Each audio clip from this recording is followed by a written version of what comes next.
Cary, great to meet you, my man. Nice to meet you too, Dave. It's finally here. We can talk about it.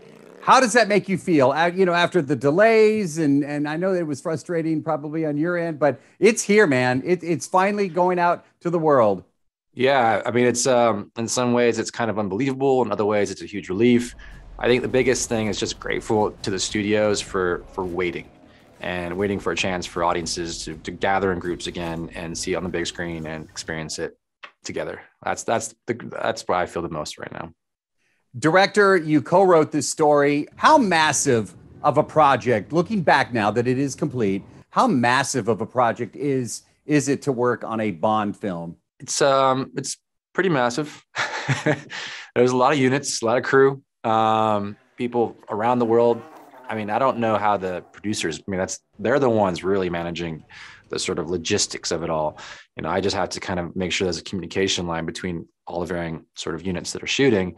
As big as it was, there were days where it felt really small too, and just two people and a camera and a boom, making an old fashioned flick. And then there were days when there's cranes and trucks and explosions and helicopters, and you're just kind of like, whoa, this is my job.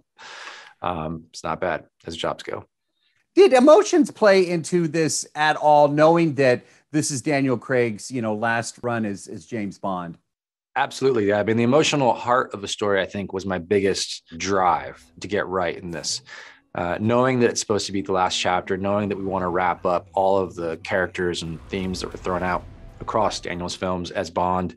I looked at Casino Royale, especially, which is my favorite Bond film. And I looked at his relationship with Vesper Lynd, with M, and seeing how, that could all tie up in an interesting, surprising, thrilling way in the story. And I think part of that is the beating heart. What was it like the day that you wrapped, your last scene with Daniel Craig? Tell me, I've seen the documentary, by the way, which is excellent. That is out now, Bond on Being Bond.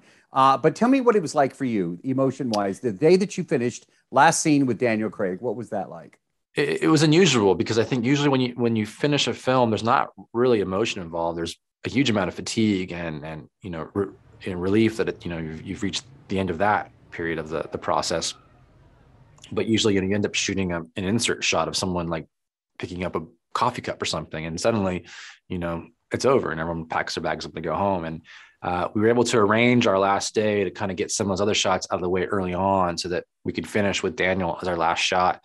And I think that was probably the best way to end this, that we all as a crew could be there, and gather on the street after he's like shot this last pretty simple shot, just him running down a hallway, which also seemed visually fitting, and then called cut, and he came out. And as you saw in the documentary, everyone was there to greet him, and people were in tears and had been, going into tears of the previous takes anyway, anticipating that final cut. And it couldn't help but be emotional. It's just kind of hard to really describe how momentous it is. It's hard to encapsulate, what it means to dedicate 15 years of your life to a role, and for a lot of the crew who've worked on Bond films their whole lives.